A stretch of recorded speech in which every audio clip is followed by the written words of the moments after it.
Ladies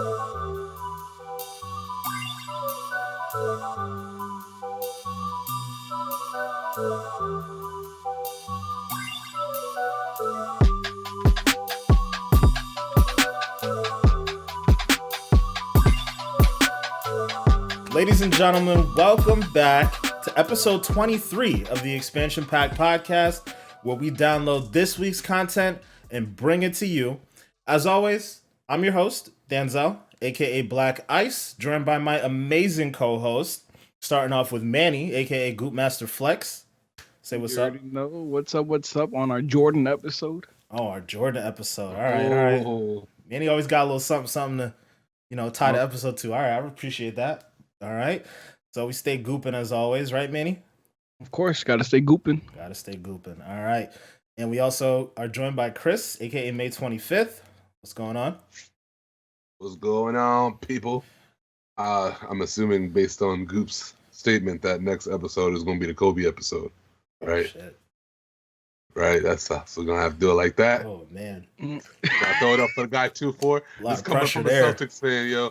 Coming from a Celtics fan, but I got much love and respect for the 2-4. All right. You gotta have so for 2-4. You know what I'm saying? Definitely. But anyways, another tangent, going on tangent.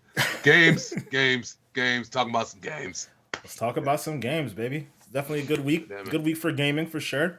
As has been most of this year, to be honest. We've been coming pretty consistently with the news and whatnot, so always good to see. But before we get into our topics, let's start off with what we're playing this week. So, Manny, you start us off. Oh yeah, so Outriders. Been playing that a bit since it hit Game Pass. I haven't played too much of it, but I played some of it. It's interesting. We'll talk more about it later in the episode. But also played what other games? I feel like I played a little bit of DayZ actually yesterday with Isaiah. That game's interesting. But okay. You played DayZ and didn't tell me? Yeah, it was last minute. But pause. Yo, you know I was looking for folks to play DayZ with me a couple months ago. You know this. That was a couple months ago. Go ahead. I feel like there's one more game I've been playing, but yeah, I'll say those two are my picks for this week. Oh yeah, how can I forget? A little bit more of that Final Fantasy, Chris' favorite game. So. All right, word. All right, thank you. Oh boy. Well, Chris, how's your week with your Series X been? What have you been playing? Not DayZ. Can't believe you, Goop. I'm very hurt. Very hurt. We'll talk about this after the pod. I've been playing Destiny. I always go, guys. Just understand. Every week I'm gonna say I play Destiny. Like it's just same. Yeah, forgiven. But I have also been playing a decent amount of Outriders. I don't want to say a decent amount, but enough to be able to formulate a decent review and opinion on the game. Low key, played a little bit of Unraveled.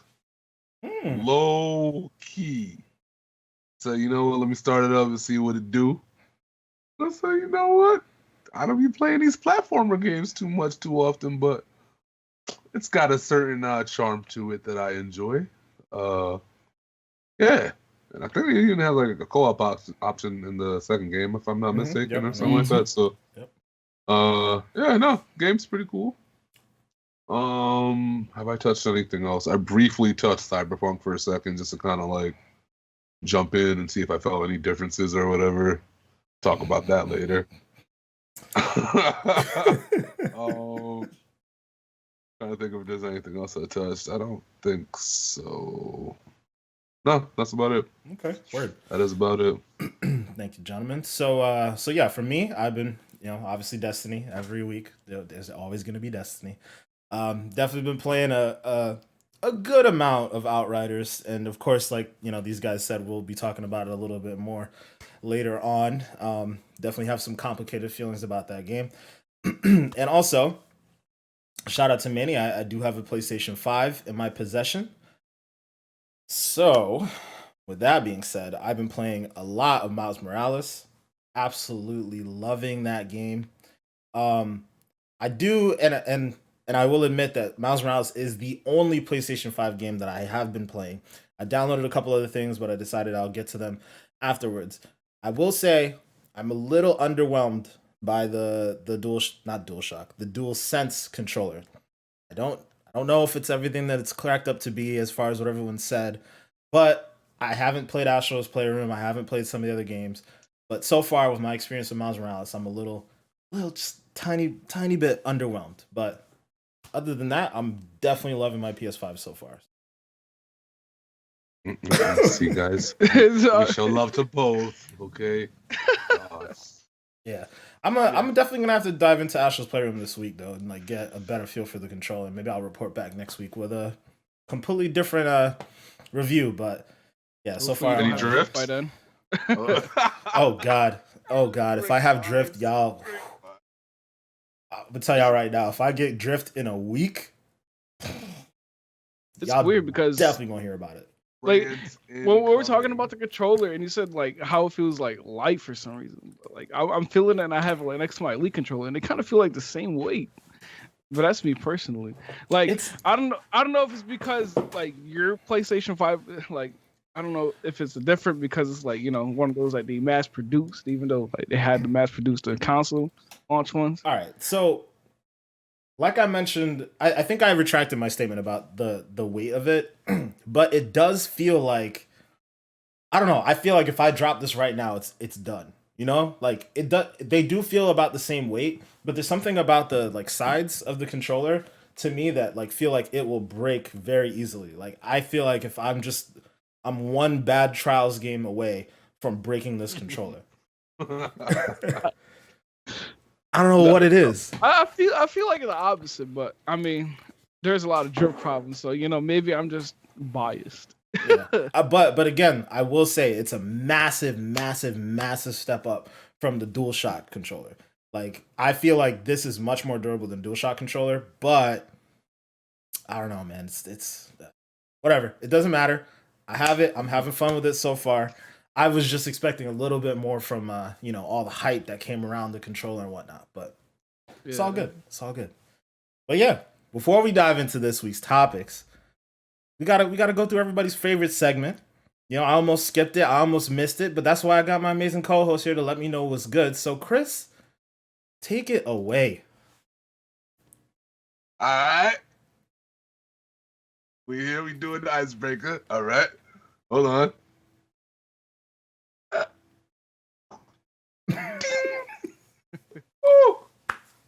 Get better and better every week. Alrighty. Have to do the Birdman hands. Have to. Now the question of the week. Icebreaker. For y'all gentlemen. What game do you guys want to see get the I call it the world treatment. So like they decide to take the video game or the movie or whatever and turn it into like a Universal Studios land or amusement park. So again, what game do you guys want to see get the world treatment? Like you walk in there and it's like every scene from your game that you think in your head could work in this scenario. Because one thing that I'm very excited for is that Nintendo Land thing. I forgot the date on when it's supposed to be like accessible to the public. I'm sure it's gotten pushed back several times because of COVID and whatnot.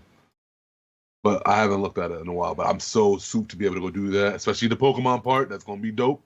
But like something akin to like that. Like, what do you guys think works in this scenario?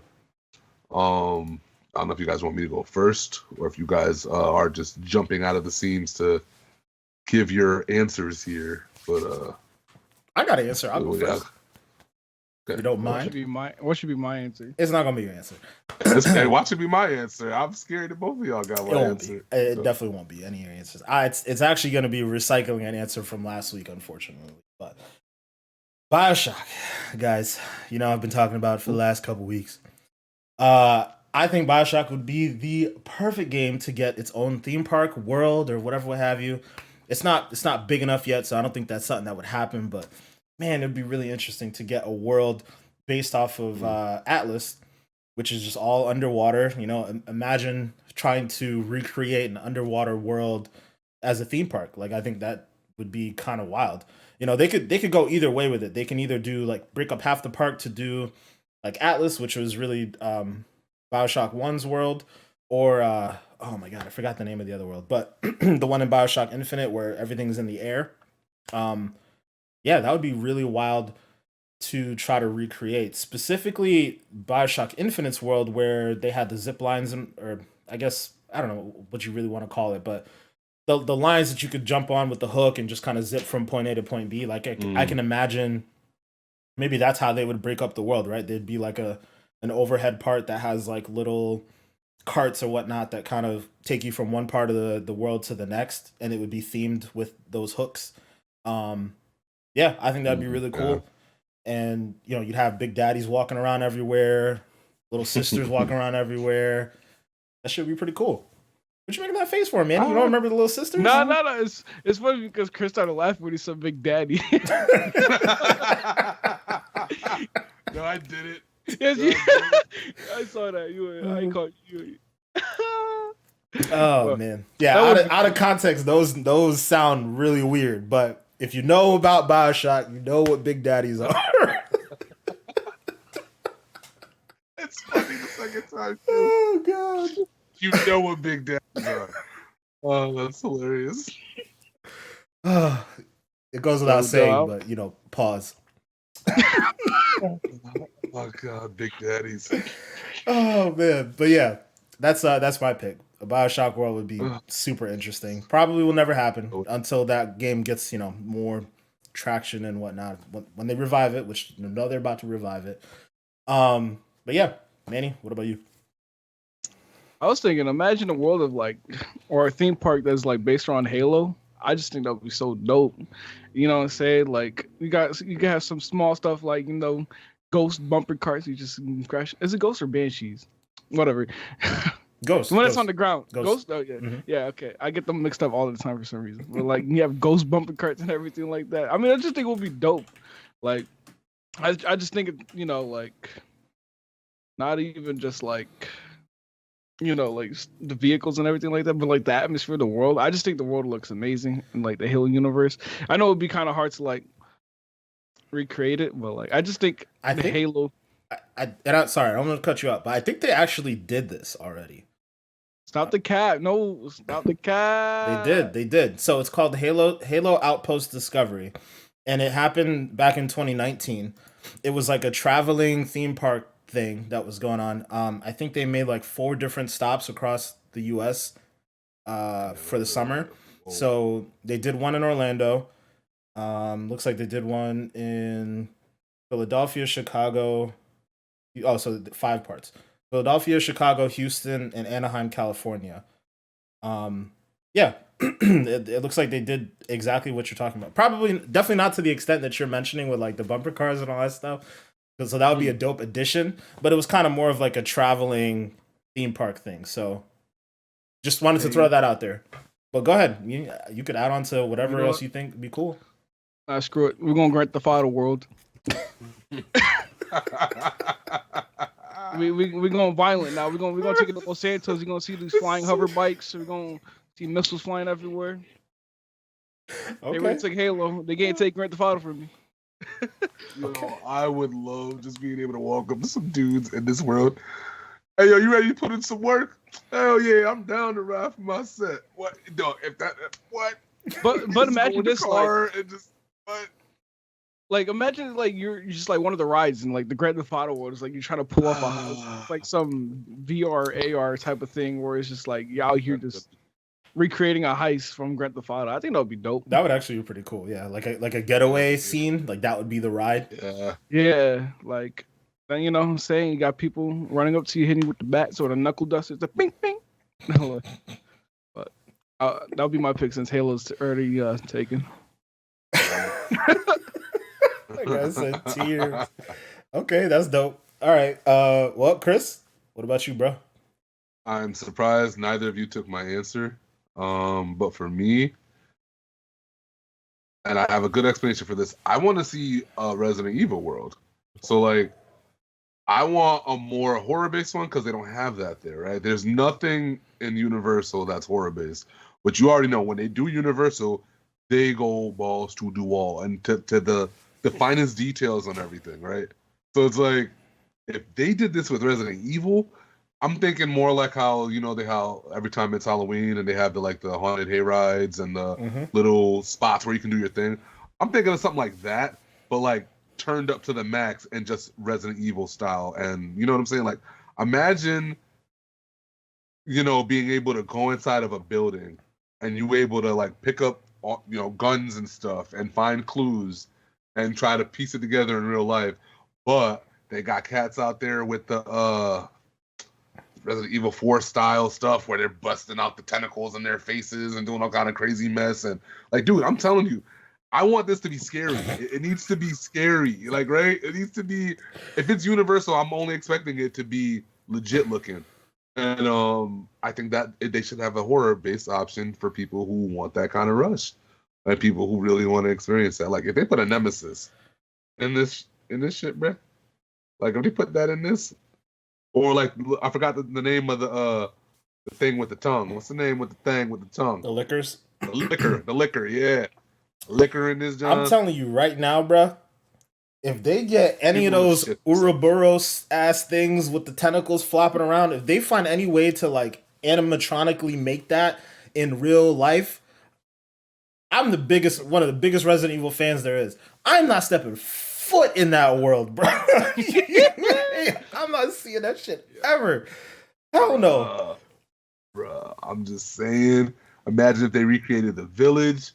Imagine if they recreated. There's so many different things that they could kind of put into this Resident Evil world that could be really cool. Like, really, really cool. And obviously, like, they ain't going to put nobody in no danger or nothing because it's still an amusement park at the end of the day. But it just needs to look realistic. And I mean, like, it has to be gory. It has to be adult. Like, you can't have kids in there. That wouldn't be a thing. Oh, definitely not. This would strictly be a part of the Universal Studios that is just for adults. But I think, honestly, there would be a market for that. Like, I really do. I really feel like there's a lot of people out there who would love to go through the ultimate horror RPG experience in real life. Because that's what that would be to me. There would be nothing better than a Universal-based Resident Evil simulator. Come on. I don't give a damn what amusement park you bring me to, what cornfield you bring me to. It ain't beating that. Yeah, like it's I agree. Not. I would, like I said, I would 1,000% down with that. Like, everything you said up until the tentacle shit. Everything else, I was here. Dogs. Oh man, that'd be. Have the little girl come back, the little laser girl. That would be fire. Her? That would be fire, bruh. You could do some stuff from the movies. I was gonna say, like, imagine they did like an escape room type of thing, exactly where it's just like you're just stuck in a mansion and you got like a certain amount of time to get out. Like, that would be so dope. I would be so down. People would do that, bro. If they had the whole world thing though, like I can imagine, like you do like one escape room with the mansion, another escape room with the police station from Resident Evil 2, and like, oh man, yeah, and like it would have to be obviously like a massive theme park, right? So we really wouldn't be talking like a Universal side of things. But yeah, I can imagine, like I said, the Resident Evil 1 mansion as an escape room, the Resident Evil 2 police station as an escape room, and then like the village from 4 and so on and so forth, and like having those be different areas of the park. Man, yeah, that'd be sick. But we gonna have to hold off on. We gonna have to hold off on the tentacles shit, bro. I don't. Gotta go for it, man. You gotta go for it. If they do anything with the village, they have to do it. They have to. They just have to. Man, if they did the police station escape route type of thing, and you're getting chased by Mr. X, that could hold. All you hear is like loud footsteps, like doom, doom. But like, dog, like another aspect to this too that's cool is it doesn't always have to be all just the horror stuff and the simulator, right?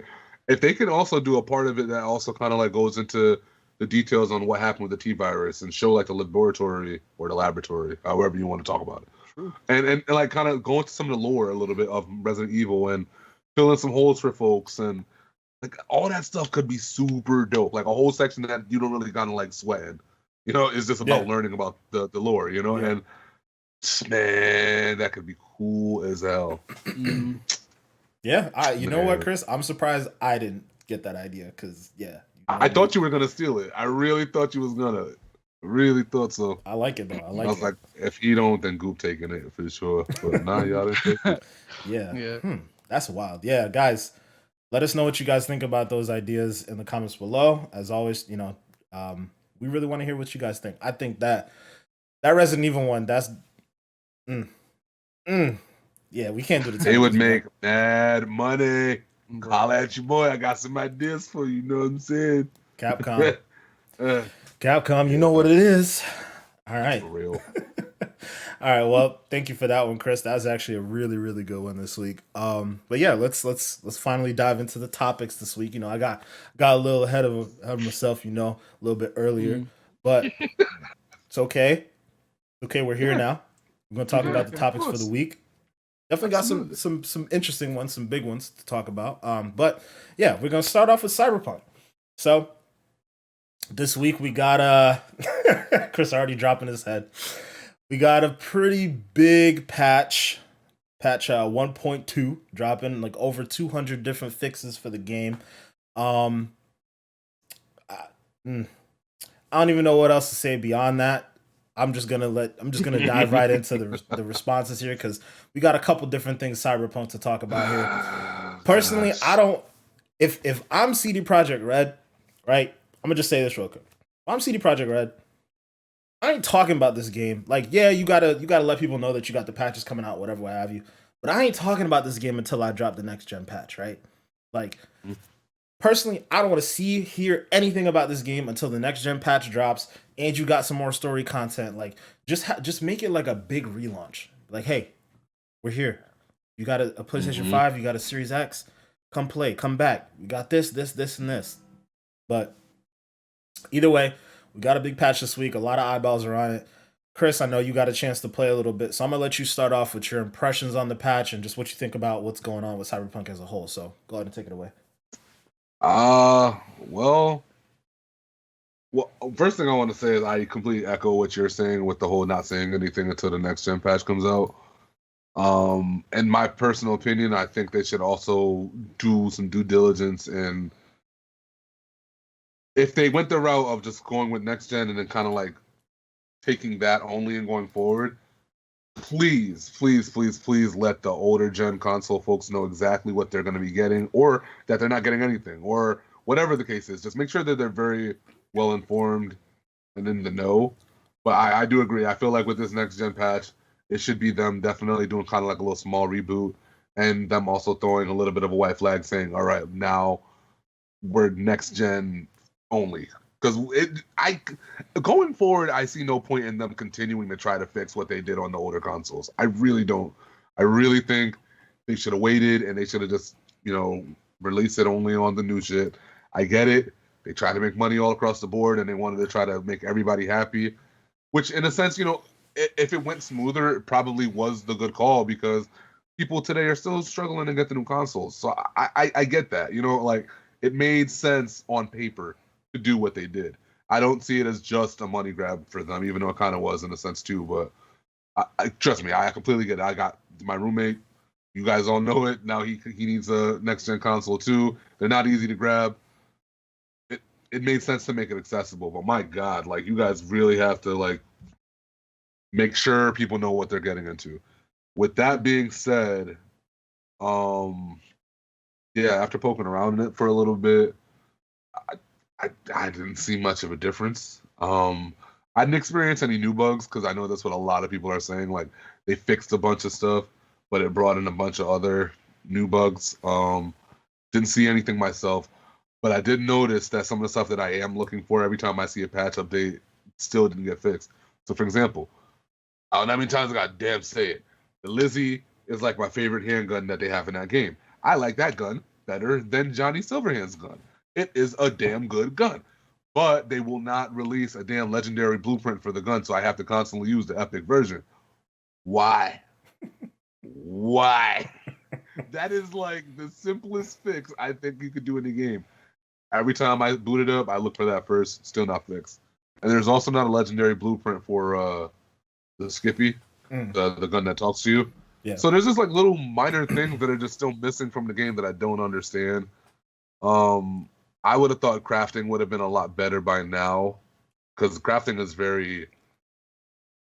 it's accessible, but it takes so long to get the mats together to kind of do what you want to do.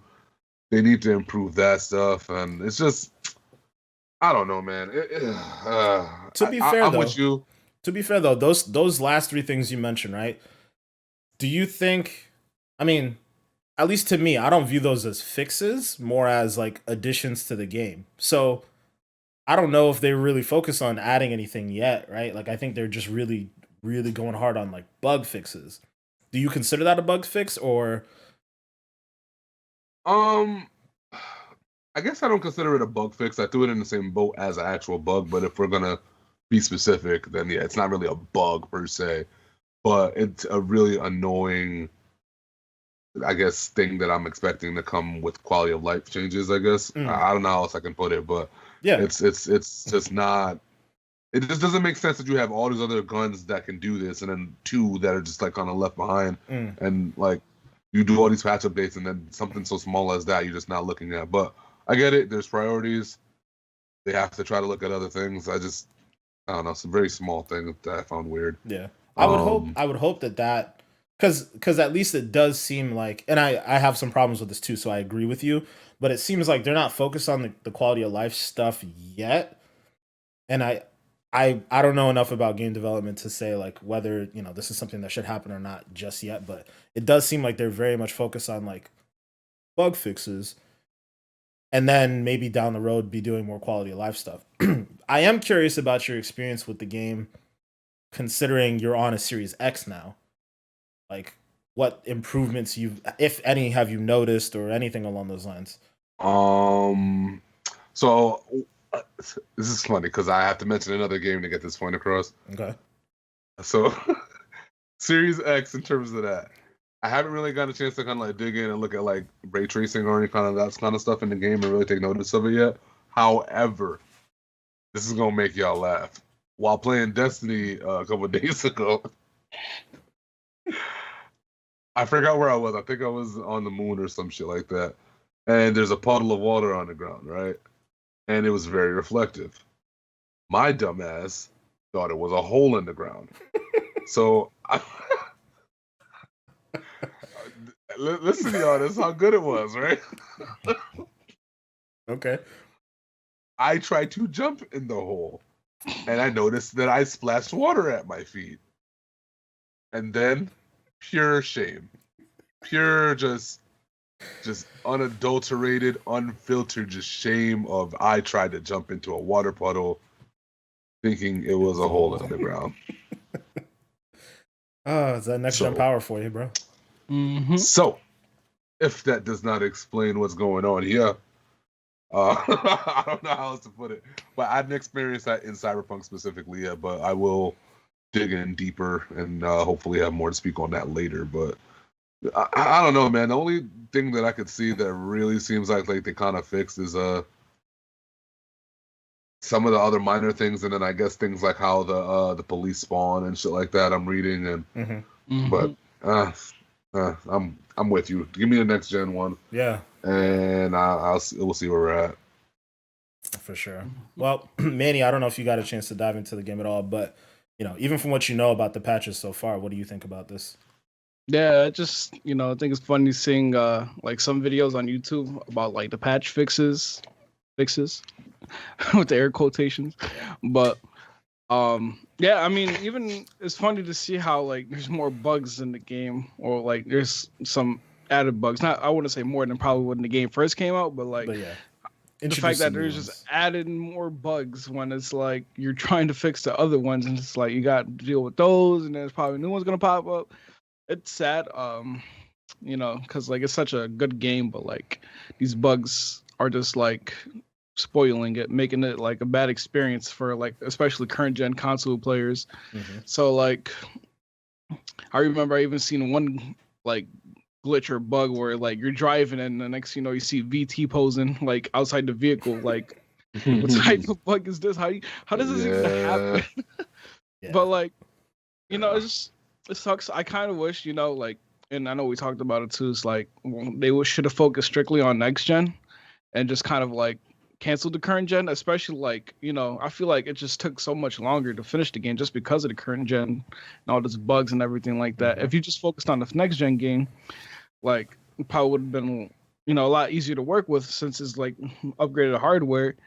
And I understand it's a business. You're trying to get the most money out of people you can, by giving it the most availability. But like we just see how bad it backlashed, and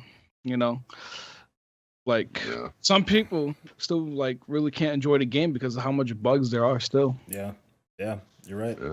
I think it could have been such a big push for next gen in general too, right? Like it could have obviously. I think between the Xbox and the PlayStation, they're selling as many consoles as they possibly can right now. But for CD Projekt Red, it would have been all right. This is like the best version of the game that we possibly could have made. You definitely would have diminished a lot of the bugs that were going on, and you would have put yourself in a situation where as soon as somebody gets a PlayStation 5, as soon as somebody gets a Series X, what's the first game on their mind? I got to go get Cyberpunk now. I have to go get Cyberpunk now. And, the game definitely did numbers, right? Like we talked about it before. Like, relatively speaking, it was a successful game as far as money goes. But as far as mind share goes, a lot of people have a bad taste in their mouth as far as how that game is being situated, right? We know it's been pulled off the PlayStation Store altogether, even still after this patch. It's such a weird situation that CD Projekt Red has found themselves in. But with that being said, actually leads us into another conversation around Cyberpunk that got, and I guess, not leaked, but talked about this week. There's some reporting specifically from, hold on here 1 second, specifically from IGN. It looks like there's some funky stuff going on around the multiplayer component of the game now. I guess CD Projekt Red had a strategy update this week where the president of the studio talked about adjusting their strategy for online games. So his quote in particular was that previously we hinted that our next AAA game would be a multiplayer Cyberpunk game, but we have decided to reconsider this plan given our new, more systemic and agile approach. Instead of primarily focusing on one big online experience or game, we are focusing on bringing online into all of our franchises one day. Really weird quote, in my opinion, when talking about the idea that Cyberpunk multiplayer may not happen. It seems really unclear as to whether Cyberpunk multiplayer has been delayed or canceled or whatnot. The way that they were talking about it on this call almost made it seem like, to me, that they were, I mean, literally the way he put it in the quote was that they were releasing a Cyberpunk multiplayer game as opposed to it being a mode being attached to Cyberpunk 2077. To me, and we talked about this in the pre-show in a way, and I know you guys all have slightly different ways to interpret the quote, but for me, I interpreted that quote meaning that there probably won't be a multiplayer game itself, that this new tool set that they've developed will just get woven into Cyberpunk 2077. And considering all the issues that they're having, I don't know if that's necessarily a good idea. I don't know what that means. But yeah, I mean, we can definitely go around the room, and I want to hear you guys' thoughts on this here. So, Manny, I'm gonna let you start off this time around. What do you think this means for multiplayer on Cyberpunk? Yeah, and then I like how you mentioned with the quote, how you said that it's like not just focus on Cyberpunk, but like both franchises that they worked on, like The Witcher and Cyberpunk. I feel like, what could happen, from what I'm taking of this, is like maybe they won't focus on putting Cyberpunk multiplayer in 2077, but maybe sometime along in the future, they might just do Cyberpunk online, like how Elder Scrolls has their online, or like how Fallout has their online with Fallout 76, and like that could be like how they focus on that multiplayer aspect in the future, because we obviously know that, what is it called, Cyberpunk, there's still a lot of things to focus on, and multiplayer might not be the first thing you want to bring along with 2077 if the single player is not even stable itself. So like if they do like a free to play type of service where it's like Cyberpunk online or The Witcher online, and it's just like, you got these quests and stuff like that, MMO, and hardware that can actually handle it, like the next gen consoles, then like I would be down for it, and I hope that's kind of like the case instead of kind of forcing it into like Cyberpunk 2077 when the game is already not in a stable state. Yeah, that's true. Um, at least the way that they worded some of that stuff on the call, it kind of seemed like they wanted to use that system to weave it into 2077 to reduce the potential impact of bugs and whatnot. I just think it's such a vague quote, and I feel like them not talking about it as much, while I'm sure it's probably because they don't want to make promises that they can't keep. I feel like it creates more bad press around the game, and that's the last thing that this developer needs right now. Like, I think they need to be more transparent and more clear than ever about what's going to happen going forward with this game, because I don't know. I know that they didn't make concrete promises about multiplayer and saying that, oh, like it's going to be a multiplayer game attached to 2077 and it'll be free and all that other stuff, but the more uncertainty you create around this game, the more you're hurting it. Not it makes me nervous, I'll say. So yeah, with that being said, Chris, what do you think about this? It I don't know. I mean, I can kind of see where you're coming from with it being a thing that they weave into the game, and it's not like a standalone thing like how they do in Grand Theft Auto. Yeah, but the wording, I don't know. I can't see anything positive from necessarily the wording. The wording didn't really, I don't know. It didn't really give me anything that made me feel like, oh, I can't wait for this, or I can't wait for this. If anything, the wording kind of made me feel like they were being scared to say what they really wanted to say. But what's really happening here is that whatever we were supposed to be getting multiplayer-wise, if we do get it, it ain't coming when we were expecting it to come. It's probably going to be, at the very least, I don't see us getting any form of online anything with the game until probably next year, maybe, kind of thing, So, and I feel like they just don't want to come out and just say flat out, hey, we're pushing back multiplayer or any online features until next year, because maybe they think that'll look worse. But I kind of feel like, I don't know. It just pisses me off because we talked about Biomutant a couple weeks back, and I remember in their trailer, they put at the end of the trailer, game coming when we're ready to drop. Like, you know what I'm saying? They don't want it. They've been waiting so many years to drop this game, but they wanted to make it perfect. Mm-hmm. And it's just like, why don't more studios do this? Why do they put themselves in this position where now we got to do this song and dance and hopefully they recover? It's crazy to me, but sorry, tangent. Yeah, I don't know. I just, from what that told me, we're going to have to wait for whatever we get. And based on the new bugs that are coming from the last patch, it just feels like they're going to be fixing this game all damn year. And it's been 6 months already since the game came out. Like, 6 months. So, good God. Yeah, it just hit me up when the next gen John drops, man. I can't say nothing about none of this stuff. At least when the next gen update happens, maybe I won't care so much about multiplayer until next year. It's just, I don't know. They got to do something with some of this stuff, man, because it can't just keep on being like on some, hey, this was supposed to happen, but not. Nobody can do it as bad as Anthem did. But CD Projekt Red, you got to step it up. They're getting pretty close, yeah. You got to step it up. So. I feel like they need like an event or something to really sit. We were talking about a couple weeks ago at the Square Enix showcase how the Avengers team came out. Crystal Dynamics came out and said, "Here's a roadmap. Here's what we plan on doing. We're going to be transparent going forward." Cyberpunk needs that moment. I think if they have that moment, I think it could really garner a lot of goodwill for people. And it's like, okay, this is what we have to look forward to. Like, give us a taste of like why we should care about this game moving forward. Like, I don't know, just you need to do something, because now granted it's one game, obviously BioWare hit us off with two pretty bad games that, or in my opinion, bad games that may have lost some goodwill to, as far as from the fans. But yeah, CD Projekt Red, they need to give us something to be excited about so that people still care about what they have to do, right? Like, we know The Witcher 3 was a great game, and the games that they had, beyond in the past were good games, but yeah, I don't know, it's not looking good for them. But as you know what I wanted to add too, I'm sorry, I didn't mean to cut you off. No. You know what's missing from them too? It's like a certain level of like humility almost.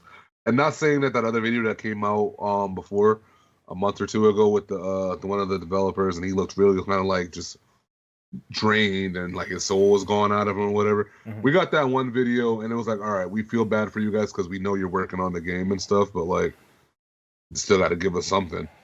I wish they were more like what's the guy's name from Bethesda that recently was on stage with Phil Spencer? Todd Howard, I think his name is. Todd or Pete? Todd.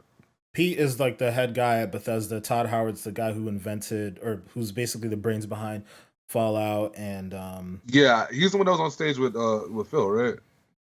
No, I think it was They Pete were- Hines. they were Was it? both there. If you're talking about on the like the Bethesda showcase thing, they were both Yeah, there. yeah. Okay. There was this particular part with Todd, I think, where he was just completely just honest about the blunder of Fallout 76. Todd. And he said it in a sense of accepting it. You know what I'm saying? And he was more like, yeah, it came out and it did horrible. And we called this dude. And it was more like, okay, we accepted that the game's bad right now and we just got to do something about it. That's what I'm waiting for from CD Projekt Red. You know what I'm saying? It still feels like they're still in that, oh, we fucked up and please feel sorry for us mode. And it's like, all right, we get it. The fuck up already happened. Come on. Show Like, us you know what I'm something. saying? Like, Yeah. let's go. Yep. Whereas the mentality that this dude had on stage was, we know we messed up. We're going to try to rectify. And in some ways, they did a good job of rectifying a lot of that game. So, like, I don't know. I guess that's the humility I'm looking for. I'm not looking for so much the whole feel bad for us because we tried to give a good game and it didn't work. So at this point, come on, what's good? You know, I don't know. Yeah, they definitely got to show up at this point. You know, like it's like you said, it's been damn near 6 months. Like we need to see something to make us, you know, really stay interested in it. So we'll keep an eye out. CD Projekt Red, you know, they pop up in our news cycle every couple of weeks, and it's just been worse and worse since Cyberpunk's launched. Even before that, with the whole crunch situation and all that stuff. So, you know, we wish those developers the best. Hopefully, we'll see something really soon because I still think they really have something good there. I really love the world that they created. I love the story that they created. It's just those bugs. You got to pluck them out, fix them a little bit. But yeah, you know, we'll jumping into the next thing here. So, start off by saying, Sony fans, you look away. Just look away. All right, we gotta have a lot to say here. You're probably not gonna want to see this, but we got a pretty huge announcement this week, guys. Let's really put this into perspective real quick. All right, so MLB The Show 21, again made by Sony Santa Monica, a PlayStation studio, is gonna be in Game Pass, guys. Day 1, April 20th, day 1. Free for anyone subscribing to Game Pass. Insane. And of course, you know, if you're on PlayStation where you've been playing the show for years, you're gonna have to shell out $70 to play the game. It's an absolutely wild thing. They announced it you know, this Friday, April 2nd. I had to check it when I saw the tweet. I had to make sure it wasn't an April Fool's joke. It's absolutely crazy. So we're just gonna dive in, guys. Chris, start it off, bro. What do you think about this? I just it's wild, man. It's wild because, you know, it's funny, when I first heard this news, the first thing I could think of was I don't know if you ever heard that song from Future, but it's called Finessing.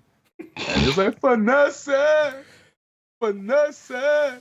And I just pictured Phil Spencer on stage with that troll meme face. Oh man, God. Because, dog, that's what this is.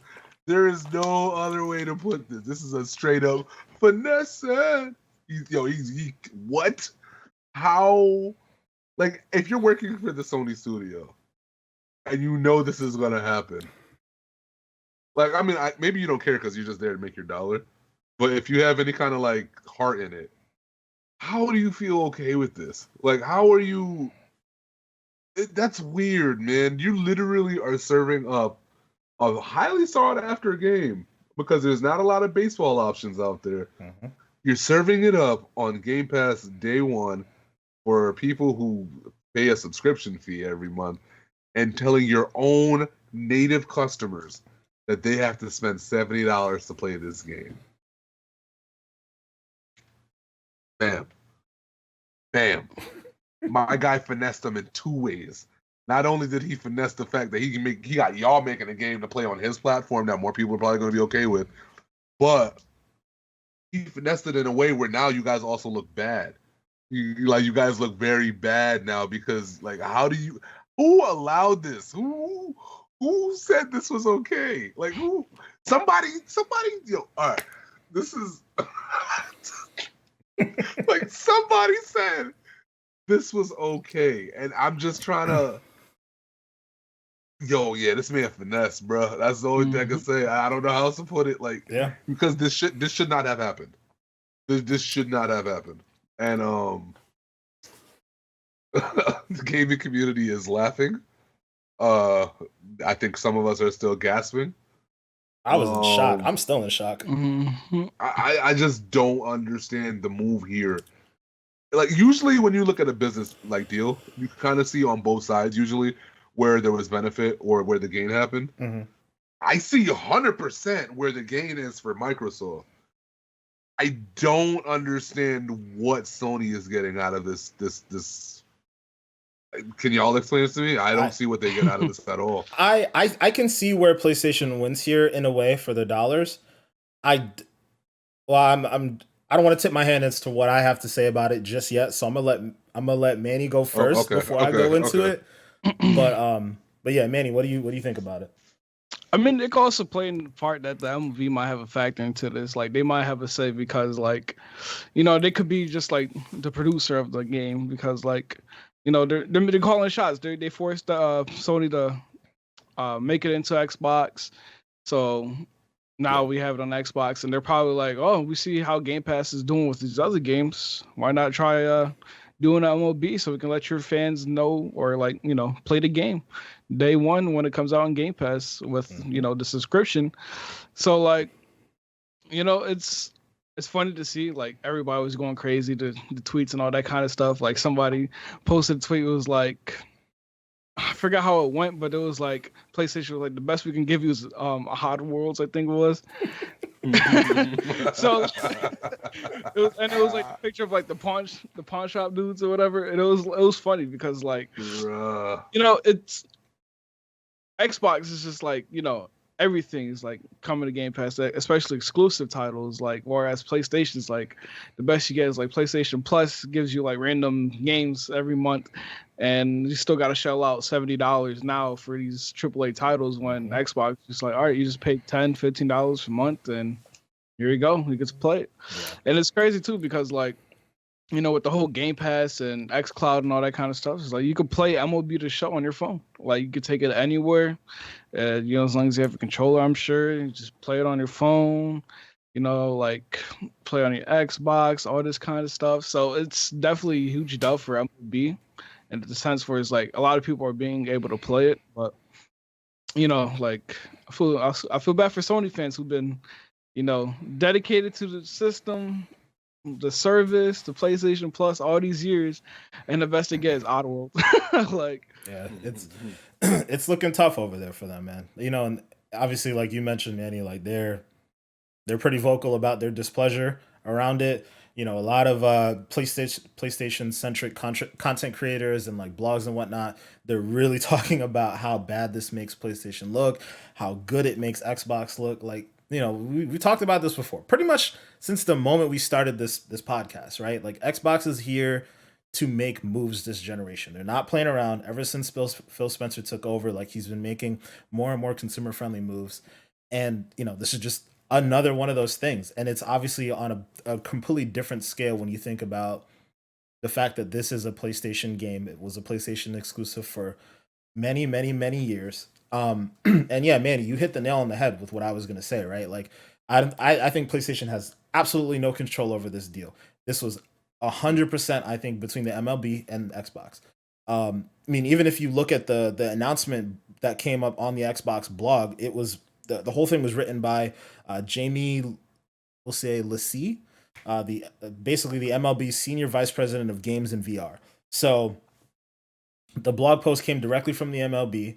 it seems like this deal is between Microsoft and the MLB. And I guess we can dive into a little bit more at some point later on down the road, but it definitely seems like Sony might have struck a deal to say, all right, we want to be the exclusive publisher of the game, but it seems like the MLB said, if you're going to have our license, you're still putting it on other platforms, and we control everything that's going on with the game.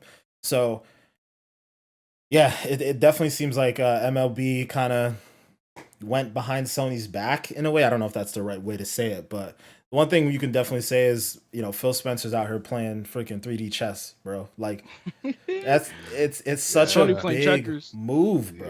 It's such a big move.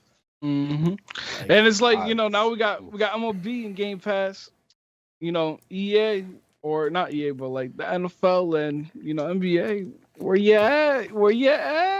Yeah, but that's like, part of it though, bro. Like, it's like now we got like a game just coming to the console generation, or not console generation, but like the Xbox consoles for the first time. And I was like, all right, we're gonna put this on Game Pass with our first game, and we still shelling out $60-$70 on unfinished games like Madden and 2K, which is buggy and annoying.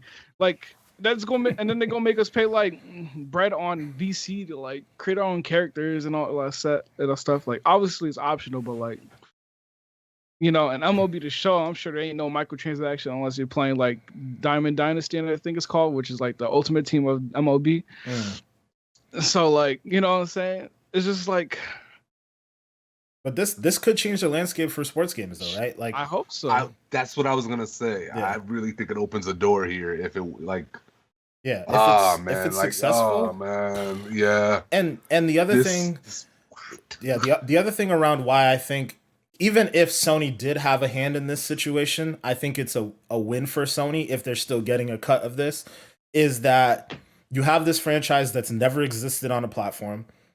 So there may be some, and this, there's some debate here, right? Like, it's still the only real simulation sports baseball game in town. So there really shouldn't be that much reservation about trying it. But, if you're an Xbox gamer, you've been an Xbox gamer, you have no idea what the hell the show is. And now there's all this fanfare around it coming to Game Pass. So you can try it with no, consequences really. And that's really a big part of what makes Game Pass such a win for people. And we'll even talk about it in a little second when we go into Outriders. But, it's something you could try. There's no consequences here. So now you get people on the hook to play the game. They love it because everybody knows that the quality on the show has always been top tier, arguably one of the best sports games, in that genre. So now it's something that's out there for more people to play. And then, next year, the show 22 comes, and maybe it'll be in Game Pass, but let's say it's not, right? If you're Sony, you've already gotten people on the hook. Now they're like, oh, well, this is a franchise I know now. This is a franchise I really enjoyed last year. Maybe I will shell out the $60 or $70 for it this next year. So I think that could be the play, maybe, from Sony. I still feel like Sony probably had no say in this at all. And I also think that it could set a precedent where we will see the show 22 in Game Pass next year as well. If it hits the way that we all think it will, man, yeah, it's just opening doors, man. Like, I don't know if we'll see Madden 22 in here day one or 2K22 in here day one, but it's another one of those things where if I'm a studio and I'm like, well, I want to get all my money up front, and on top of that, it doesn't take away from people being able to buy the game, right? So if you're in Game Pass, you have a 10% discount on the game. Let's say this game is only going to be in Game Pass for like 3 months or something like that. And then that 3-month timeline hits and people are like, shit, I really like this game. Let me shell out the money for it. Like, it's a win still for everyone. Oh man. And then the fact that it's going to be in xCloud or Xbox Cloud Gaming, what they call it. I'm forever going to call it xCloud, just so y'all know. But I just think that's even crazier now, because now you don't need an Xbox to go play that game, right? Like, if you have a phone and you want to subscribe to Game Pass and you don't have an Xbox, like, that's still another opportunity for you. That is crazy. Like, it has so many ramifications that may be hard to understand right now. But every time we see like another big deal like this, which we will see plenty, I almost guarantee you this summer will be filled with deals like this. And we can always draw a line back to this and Outriders and be like, man, these were really successful. this is probably why it happened now. This is probably why it happened now. Like, oh man, yeah, it's mind blowing to me. Yeah, I feel like if this works out how we think it's going to work out, this can somewhat mitigate if the other games follow suit. It can somewhat mitigate the whole thing that we argue about how we're getting tired of constantly having to shell out $60 every year for a game that's not as polished, right? Because then I don't have that argument as much anymore. Y'all know that's what I constantly was saying about 2K for years now. It's kind of samey every year. They don't change a lot. It's hard for me to say I want to spend $60-$70 on this game every single year. So I'm always either behind or I just don't grab it, right? So, but now, if they start following suit and they start saying, all right, we actually got more money here now doing it with Game Pass, then, at that point, whatever. You don't even have to make a game that you update. You could keep putting it in Game Pass every year, and if that's what y'all want to do, it's fine. Either way, you stopped me from having to spend $60 on a game that I didn't feel like was $60 every year, and I'm okay with that now. So now I'm a way more happy consumer for sports games, and I feel like you kind of mentioned it. Shit, man, this is just one game. This is one game. It only takes one game being really successful on some cross-platform shit for other shit to say, well, maybe we might, want to stop some of this exclusivity stuff a little bit here and there and try to see about, getting some of that Game Pass money because look at how it is working. Like, it's just, it opens a lot of little doors, man. And I agree 100%. A lot of stuff this summer. Yep. It's going to be a big E3 or whatever showcase. Yeah. It's going to be huge, man. And, I guess let's just pivot right over to it now, right? Like, we're going to get into our Outriders review now. Outriders is like the prime example to me of this situation where I'm spoiler guys. I don't think the game is that good. I don't think it's worth $60 or $70 at all. But I'm gonna tell you right now, I already put in like 10 hours in this game.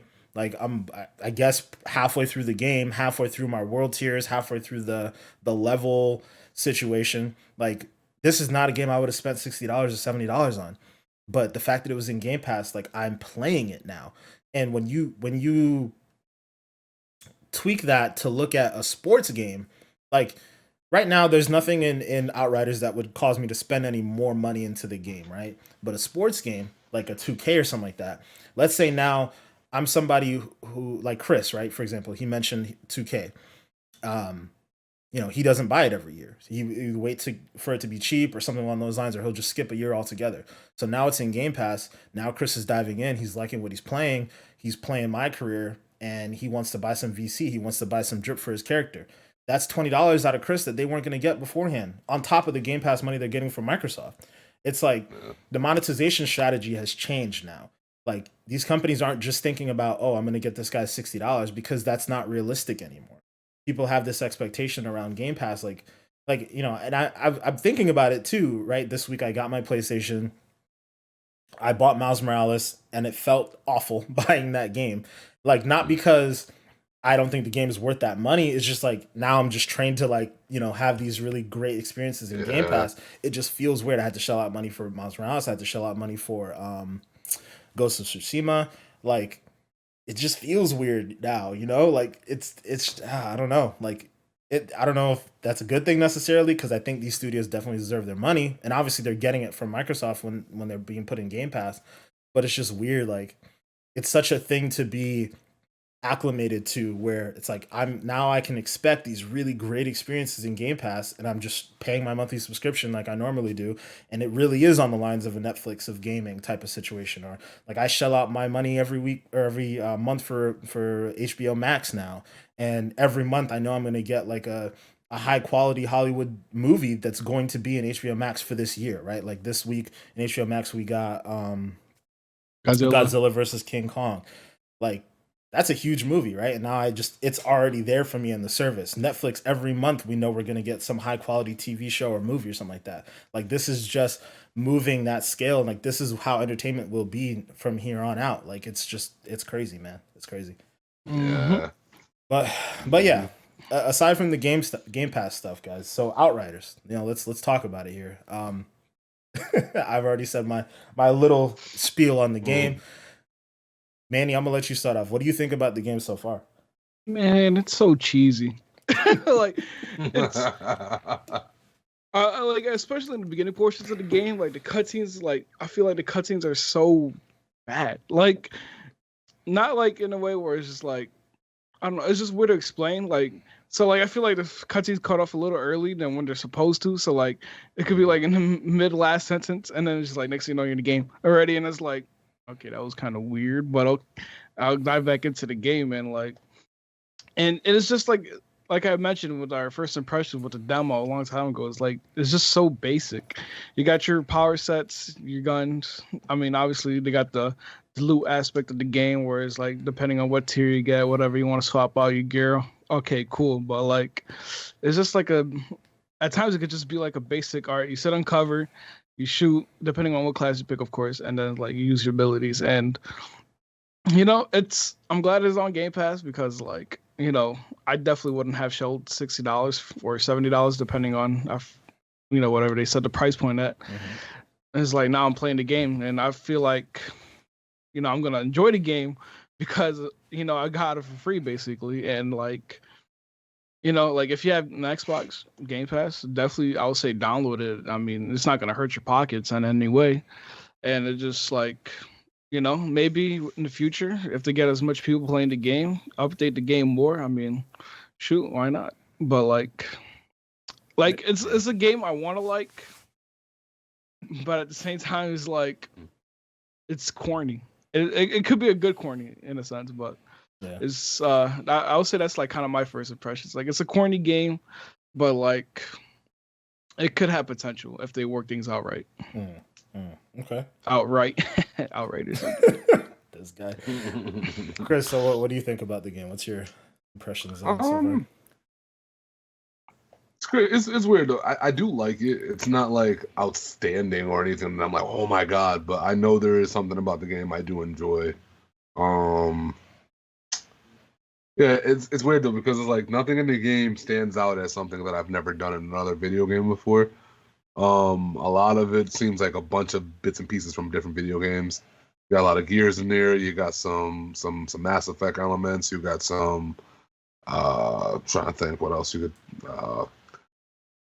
Even in some ways, even though the combat is way better in Anthem, there's even some things that remind me of that because how you do the combo sometimes with things. Mm-hmm. So there's a couple different things that remind me of the game for sure.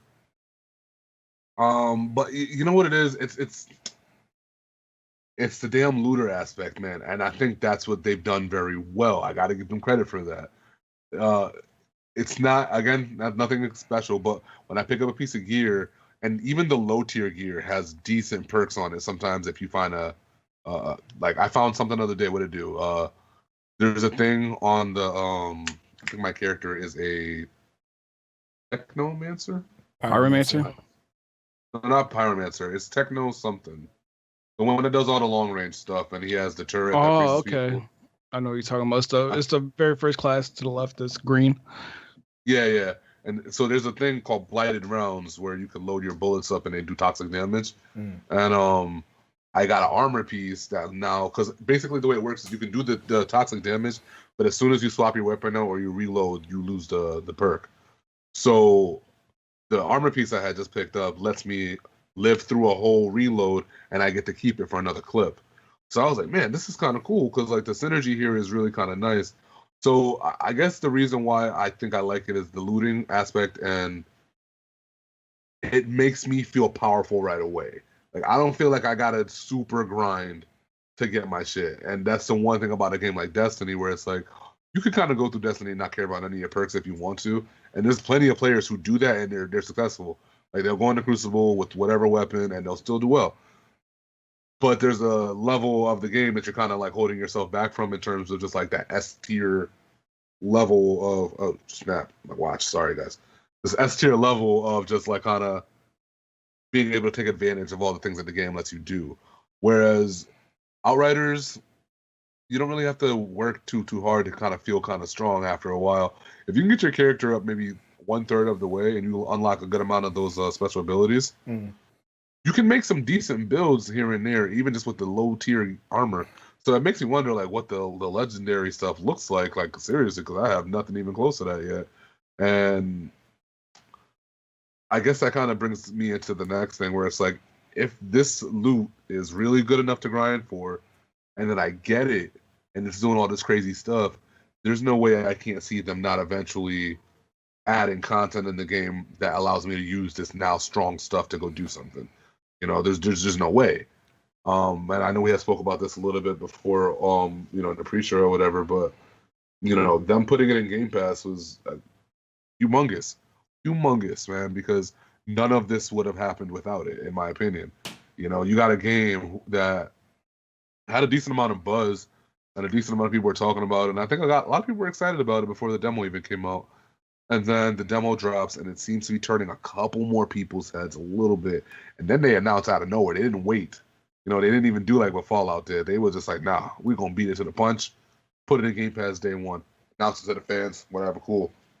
Them doing that almost reignited the what was the word? The interest in the game, in a sense, because it was like, oh, like you said, this game's okay, but I don't got to spend $60 to play it. Okay, bet. And my demo progress carries over into this, so I don't got to start from scratch when I get in it.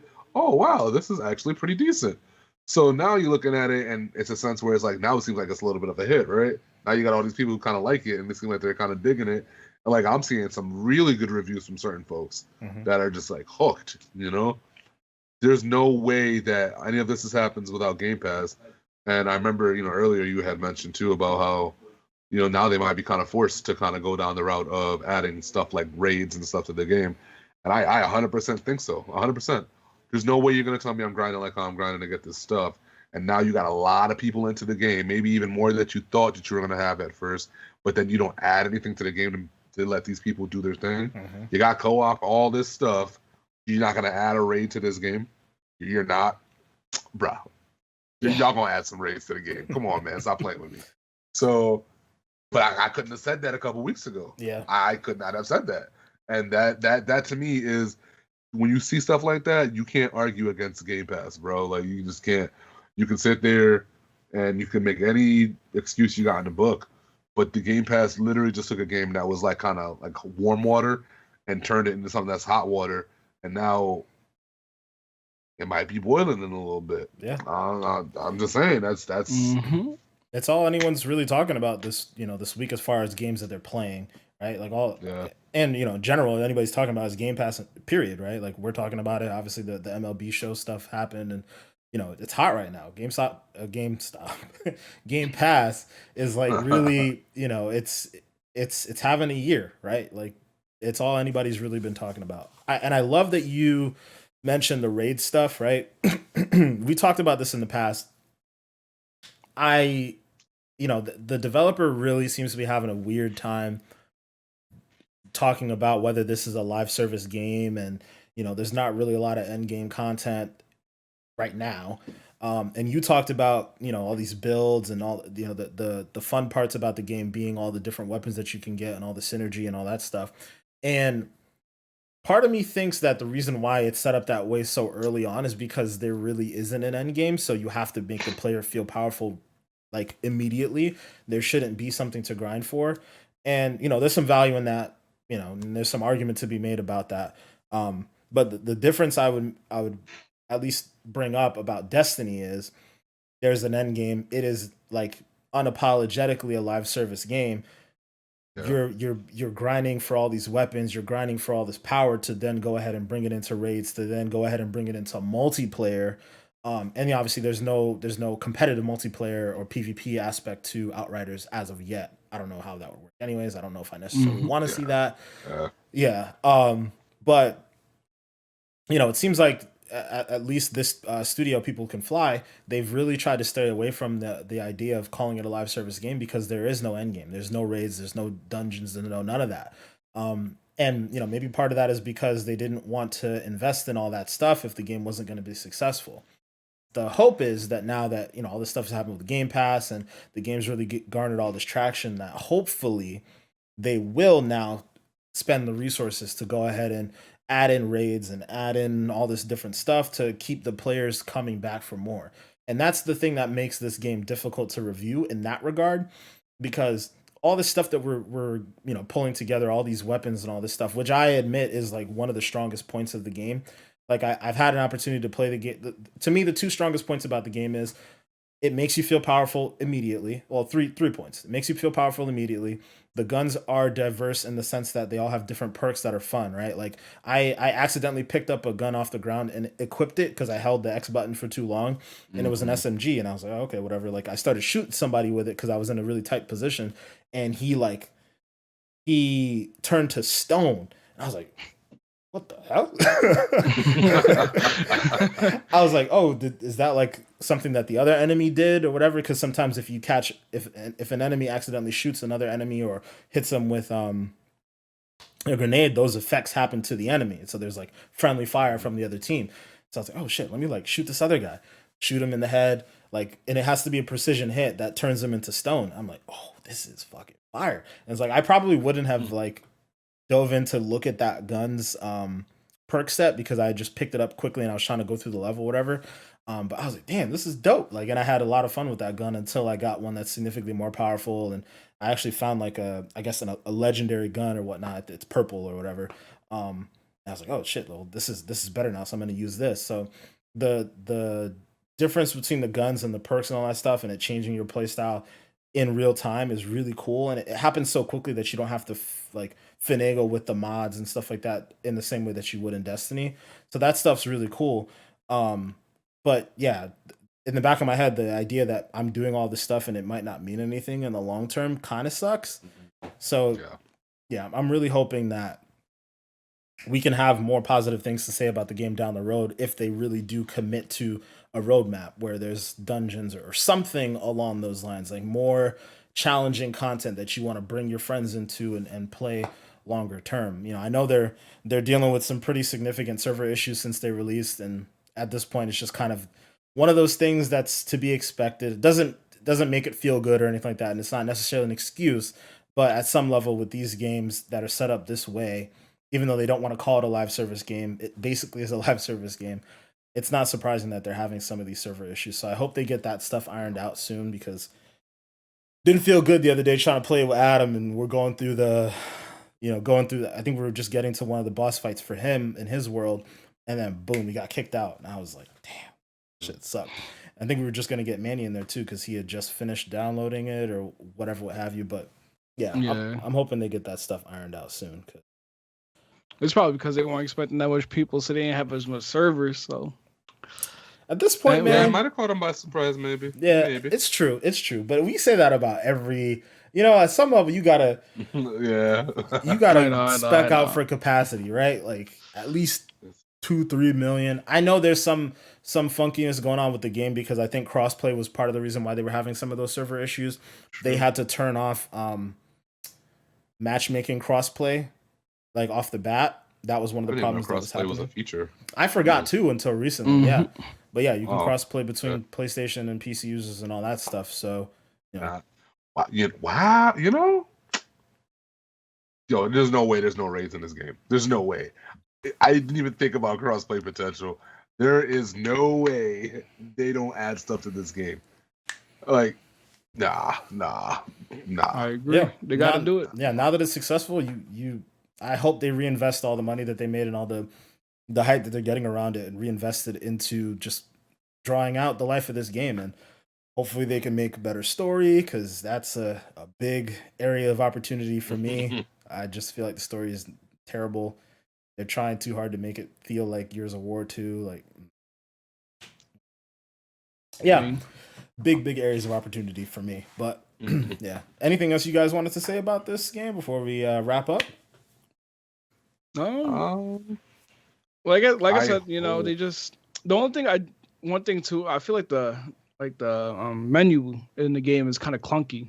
I don't know if that's just me, but like I feel like it's not as fast as playing Destiny. Like I know you guys know the inventory is like pretty seamless, where it's just like you go over the thing, click the item, you're good.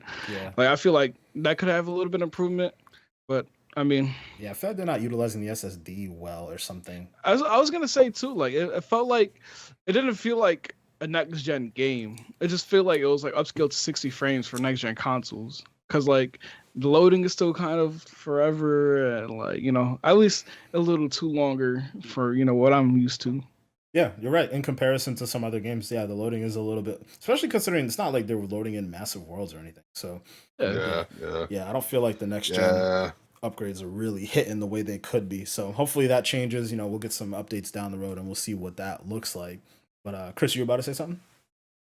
Yeah, no, I just hope we get like a social space, and I hope they start to build out more of the worlds and more of an open world-esque type of vibe. Because that's the only thing I think that they're missing from the game is the open worldness of it. Mm-hmm. Like the levels you go through are they're pretty linear if you're really looking at it on paper. So, which isn't necessarily a bad thing, but I still want spaces that I could just explore. So they need that, and then just patch in some damn color options for your gear and shit, and like give me a version of shaders or something. Because right now the game, it's very muted color wise, and I think a patch or something to give not only the environments a little bit more dynamic of a look, but let me make my guy look a little. Because right now my guy looks muddy, like he just looks like muddy, and I don't really like that. Like that shit is not really it. Mm-hmm. And I get that the game's not really based on cosmetics, and well, I guess it kind of is in a sense. Actually, no, that's not an excuse. If you're doing a looter shooter, you should give people a way to kind of like make their guy look how they want to look. It's a looter shooter, like come on. So I think that's again something maybe they could add down the line, which it seems subtle, but I think it'd really add to the game a lot because it just visually sometimes when you're using your abilities, it looks cool, especially the trickster stuff. The trickster shit look dope as hell, but everything looks so damn muddy all the damn time, man. It's just God. Throw some more color in there for sure. Mm-hmm. Definitely. Yeah. Well, boys, one thing we got to get going though is we got to stream. We got the perfect situation here. 3 of us get a little expansion pack podcast stream of the Outriders. Yeah, we got to get that going soon, guys. Definitely. Keep a lookout for that, boys. Yeah, for sure. So, the other thing I wanted to mention too, I guess we'll see. Because we can't commit to anything just yet, but I really do want to see. Yeah, we don't want to be like CD Projekt. Don't make promises we can't keep, but I do really want to try to get a stream going because, like I said, one of the things that I really did like about the game is playing it in co-op. I think it adds a different element to the game for sure.